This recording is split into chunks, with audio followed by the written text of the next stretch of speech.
Assalamualaikum warahmatullahi wabarakatuh. Salam sejahtera untuk kita semua. Jumpa lagi dengan saya Usman SPD MSI, Kepala SMP Negeri 3 KW16. Bapak Ibu hebat, pandemi COVID-19 beberapa tahun lalu sangat memengaruhi pendidikan di tanah air. Guru dan peserta didik tidak dapat melakukan tatap muka untuk melakukan proses pembelajaran. Sehingga muncul wacana untuk melakukan pembelajaran secara daring atau dalam jaringan dengan menggunakan berbagai aplikasi.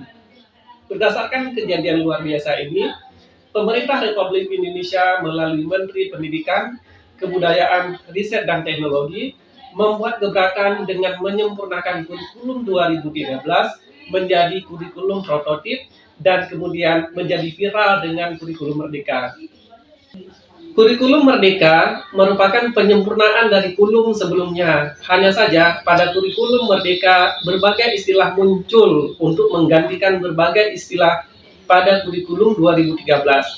Struktur kurikulum sedikit mengalami perubahan. Yang membedakan kurikulum Merdeka dengan kurikulum 2013 adalah bertambahnya mata pelajaran informatika, pengurangan jumlah jam pada mata pelajaran tertentu, dan adanya proyek penguatan profil pelajar Pancasila. Berdasarkan Kemendikbud nomor 56 tahun 2022, disadari atau tidak, dapat membuktikan bahwa pendidikan di Indonesia sedang tidak baik-baik saja, sehingga dibutuhkan regulasi yang kuat bagaimana pendidikan dipulihkan, seperti sebelum pandemi COVID-19.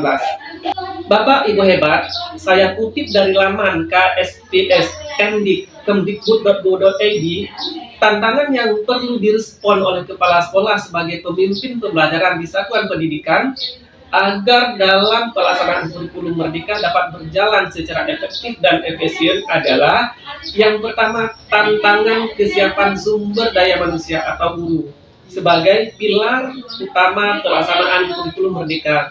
Yang kedua, tantangan kemampuan guru dalam pemberdayaan fasilitas teknologi berbasis digital.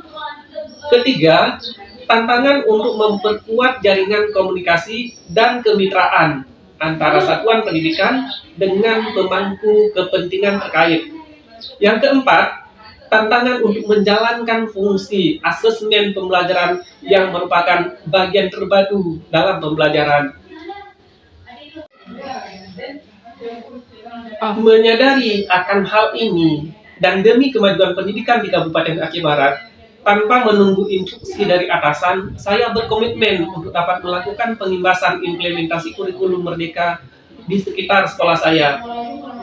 Untuk melaksanakan aksi pengimbasan ini, berbagai langkah awal saya berkoordinasi dengan sekolah-sekolah terdekat secara geografis di sekitar sekolah saya agar dapat terlaksana dengan baik dan efisien. Namun demikian, tidak menutup kemungkinan pengimbasan ini juga saya lakukan di sekolah yang jauh apabila memang sekolah tersebut sangat membutuhkan pengimbasan. Awalnya, yang menjadi target pengimbasan saya hanyalah beberapa sekolah terdekat.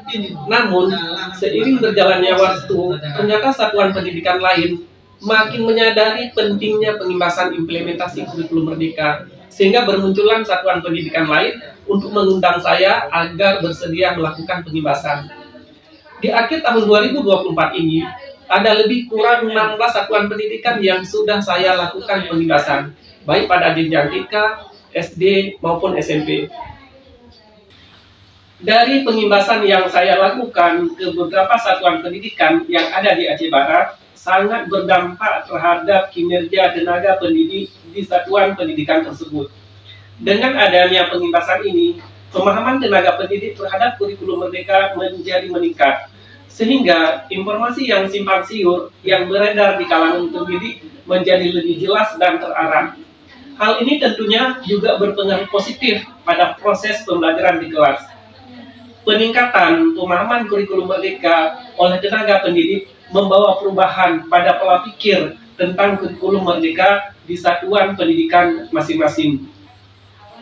Selanjutnya, dengan adanya pengimbasan ini membantu mengurangi kekhawatiran dan kecemasan pada tenaga pendidik terhadap kemampuan dan kompetensi diri yang belum tersentuh pelatihan dalam implementasi kurikulum Merdeka. Ibu Bapak hebat, demikian praktik baik ini saya bagikan, semoga bermanfaat. Izinkan saya sedikit berpantun.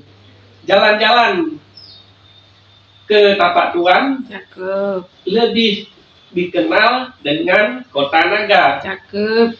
Jangan lupa beli kue pala, Cakep. enak dimakan sambil minum jus buah naga. Cakep. Pagi-pagi makan nasi, Cakep. makannya dengan sambal sunti. Cakep. Walaupun ganti menteri, kurikulum Merdeka tetap di hati. Cakep. Terima kasih. Assalamualaikum warahmatullahi wabarakatuh.